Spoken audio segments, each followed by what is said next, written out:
Let's talk about how the thread vocal C++ keyword can be easily misused with really unpleasant consequences. In order to illustrate, I've come up with a real-world example. Let's suppose we want to digitally sign messages. We define a signer type that has a single method that accepts a message and returns a digital signature over here. In order to create a signer, we pass a reference to a random number generator that we keep in the signer as a non-const reference, and we use it when signing, as you can see on line 21 over here. Note that this is a non-const reference because we assume that the random number generator is stateful and therefore generating the next random number changes it.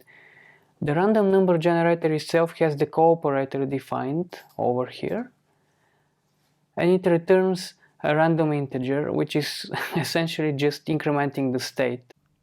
This generator is far from random, but let's ignore that in this example.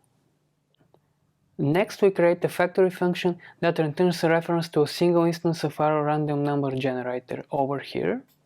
It is basically a local static variable and we just return a reference to it. Now let's suppose we have two threads signing messages here. We create two signers S1 and S2 and pass them to threads T1 and T2, and these threads will be calling the sign method. I'm sure that by now you've noticed that this is a data race, and the reason is we need randomness in the signing process on line 21 over here. However, remember that the random number generator is stateful and therefore we will be incrementing the state from two different threads, as we can see on line 10 over here. Let's verify that this is a data race by compiling with the thread sanitizer. I've already done that, so let's just run the example.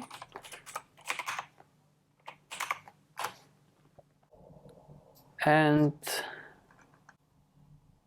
we can see that there are concurrent reads and writes to 4 bytes, and this is the unsigned state of the random number generator, and we do this from two separate threads. That was expected. However, we are aware of thread local. What if we have a random number generator per thread? That way the state will never be shared and there can be a race. Let's then augment the static random number generator on line 31 over here with thread local. So I'm going to do it static and then thread local. And now let's try again. Run it again. Oops. This is still a data race. What is going on here? Thread local was supposed to create a random number generator per thread for us. Why is there still a data race? I'll give you a moment to think about it. I'm sure you can spot it. As you've probably noticed, we create the signers S1 and S2 in the main thread and then pass them to the T1 and T2 threads.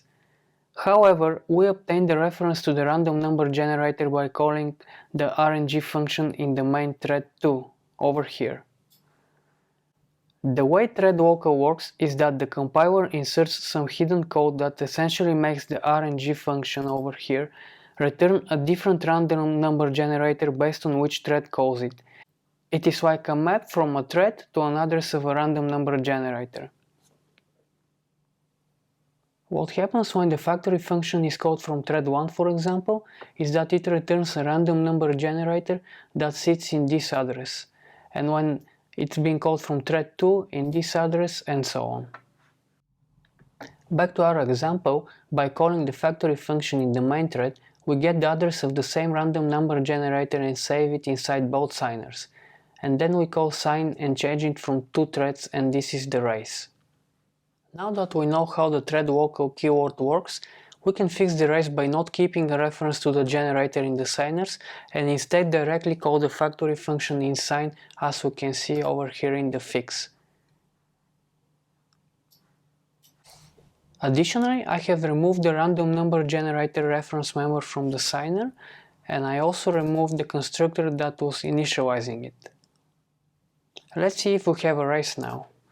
I'm going to run the fixed program, and sure enough, there's no race. To sum up, I would say that thread local is very useful. However, users should be careful and always access thread local variables directly with their name and not through pointers or references. This ensures that the correct variable will be returned. Thank you for watching. Please like the video and maybe consider subscribing so that I know if these videos are interesting. Bye and see you in the next one.